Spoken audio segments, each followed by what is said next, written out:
कि श्री राम तो प्रत्येक युग में है। पहले भी उन्होंने अवतार लिया, त्रेता में और द्वापर में भी अवतार लिया, पर अवतार लेने के बाद भी राम राज्य की स्थापना के लिए न तो भरत थे, न लक्ष्मण, न हनुमान, न शत्रुघ्न का ये पात्र जब तक श्री राम के साथ नहीं जुड़े हुए होंगे तब तक राम राज्य साकार नहीं होगा। और जिन पात्रों का नाम दिया गया वे सब के सब तो जाने दीजिए, कहाँ ढूंढें कि वो पात्र कहाँ है।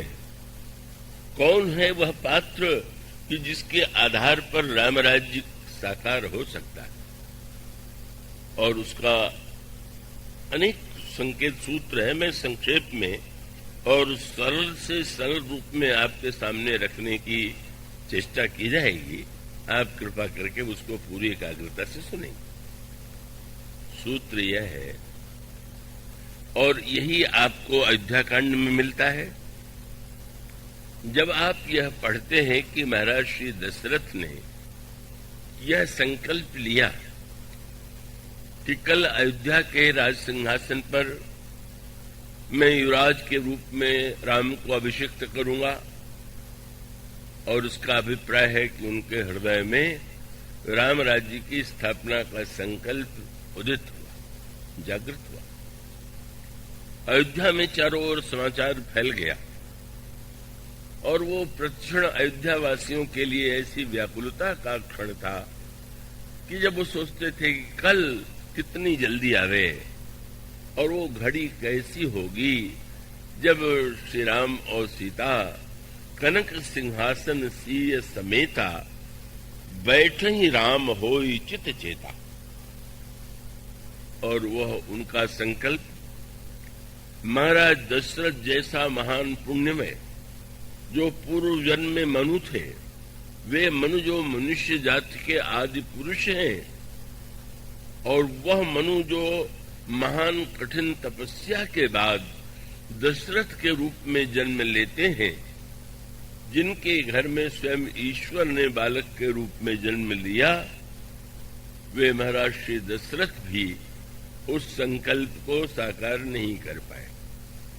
लग रहा था कि तो बड़ा सरल है, बैठ जाएंगे सिंहासन पर, राम राज्य बन जाएगा। लेकिन वह एक दिन, वह एक रात्रि कितनी लंबी हो गई, और कितने वर्षों के बाद राम राज्य की स्थापना हुई।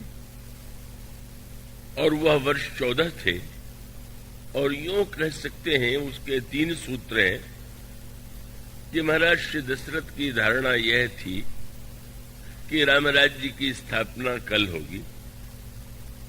राम राज्य की स्थापना अयोध्या में राम के सिंहासन पर बैठने से ही हो जाएगी।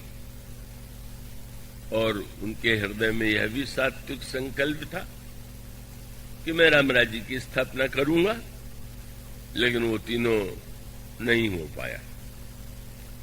महाराज श्री दशरथ के द्वारा राम राज्य स्थापित नहीं हुआ, श्री भरत के द्वारा हुआ।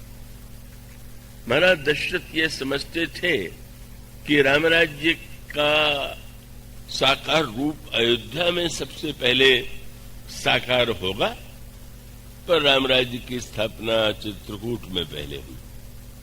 और महाराज दशरथ ये सोचते थे कल राम राज्य की स्थापना होगी, लेकिन वो 14 वर्ष बाद अयोध्या में वह संकल्प साकार हुआ। इससे आप समझ सकते हैं कि राम राज्य की प्रक्रिया कितनी जटिल है, कितनी कठिन है। कहना बड़ा सरल है, राम राज्य के विषय में ये कहना कि राम राज्य स्थापित करना हमारा उद्देश्य है, इसे कहा जाता है, कहना संभव है। लेकिन क्यों राम राज्य नहीं बनता, और सचमुच राम राज्य के स्थान पर एक जो दूसरा शब्द रामायण में है, स्वराज्य, जिसमें चित्रकूट में श्री भरत जाते हैं तो उनको ऐसा लगा कि जैसे एक ऐसे राज्य से निकल करके वो एक ऐसे राज्य में आ गए हैं कि जिसके लिए रामायण में चित्रकूट के प्रसंग में चौपाई आपको पढ़ने को मिलेगी। राम राज का जिसमें भी भरत चित्रकूट में जाते हैं तो देखते हैं राम बास वन संपत्ति राजा सुखी प्रजा जन उपाय सुराजा। श्री भरत को ऐसा लगा कि यहां पर सुराज्य बन गया। सुराज्य और रामराज्य में जो मूलतः एक अंतर है, और वो थोड़ा मैं समझता हूं कि आपके अपने बौद्धिक क्षमता और भावनाओं पर मुझे विश्वास है, इसलिए आप थोड़ा जटिल हो तो भी आप उसे एकाग्रता से समझेंगे। और इसका उत्तर है कि सुराज्य जो है उसे स्थापित करने के लिए व्यक्ति को प्रयत्न करना चाहिए, और प्रयत्न यदि साकार होता है तो प्रजा सुखी और संतुष्ट होती है।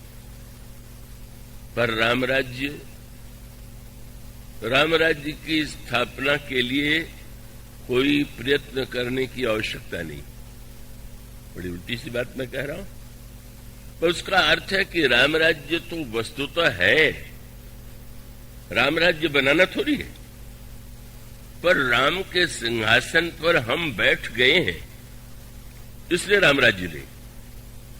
वो रामराज्य, अन्य सुराज्य तो बनाना पड़ेगा, पर रामराज्य माने ईश्वर का राज्य। तो ईश्वर अगर पहले भी था, अभी और भविष्य में, इसलिए श्री भरत ने ये नहीं माना कि रामराज्य बनाना है।